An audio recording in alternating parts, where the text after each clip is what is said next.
जब सारी दुनिया जलमयी हो जाएगी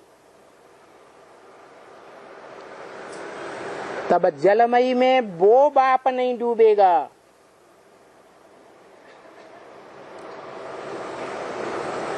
दुनिया के पहाड़ भी डूब जाएंगे।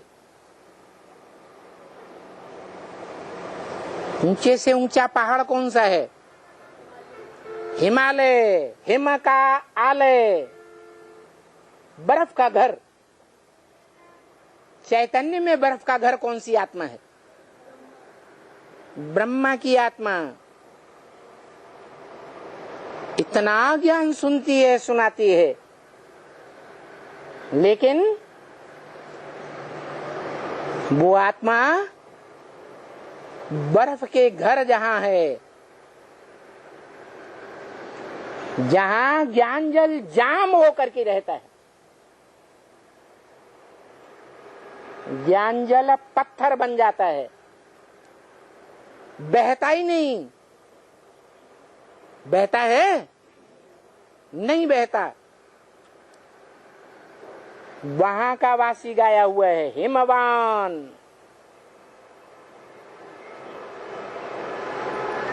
पार्वती का पिता।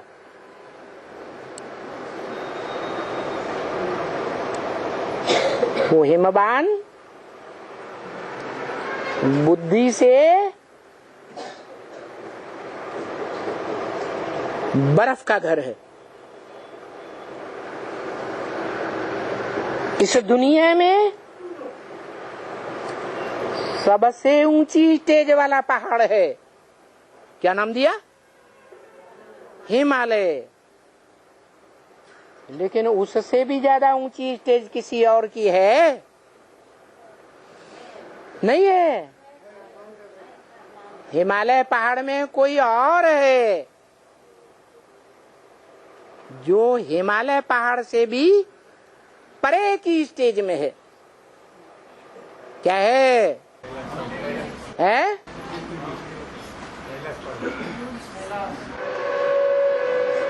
एवरेस्ट। क्या?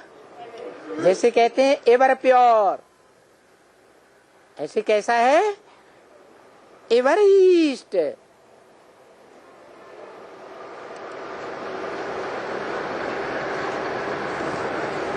किस बात में एवरेस्ट?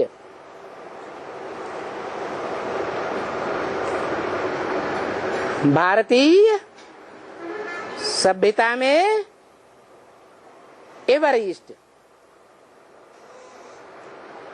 कि पाश्चात्य सभ्यता में एवरेस्ट है? भारतीय सभ्यता में एवरेस्ट।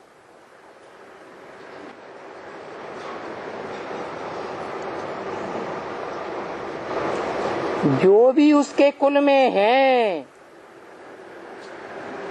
अव्वल नंबर नई दुनिया की पालना करने वाले नेपाली, वो भी पाश्चात्य सभ्यता में डूबने लग पड़ते हैं। खान पान पाश्चात्य सभ्यता का, पहनावा उड़ावा पाश्चात्य सभ्यता का, मकान दुकान भी पाश्चात्य सभ्यता की, रोटी कपड़ा मकान सब कुछ है पाश्चात्य सभ्यता का। लेकिन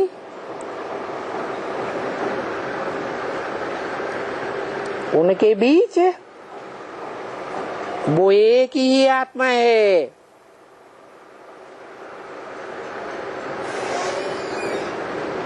जो न विदेशियों से प्रभावित नहीं होती।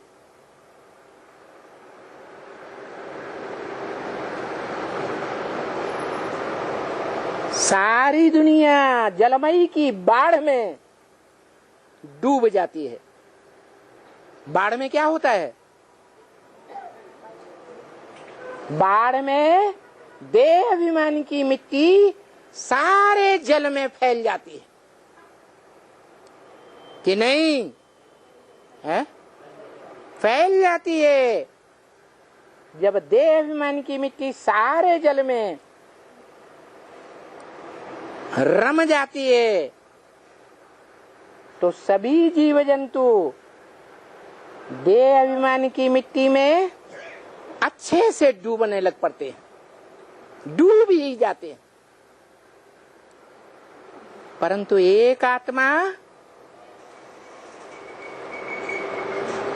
एवरेस्ट चोटी जो कभी भी डूबती नहीं, जलमयी में,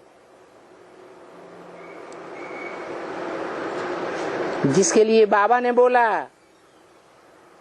तुम बच्चे जब विकारों की दलदल में पूरा ही डूब जाते हो, एड़ी से लेकर के सर तक, तब चोटी बचती है। उस ब्राह्मण चोटी को पकड़ के मैं खींचता हूं।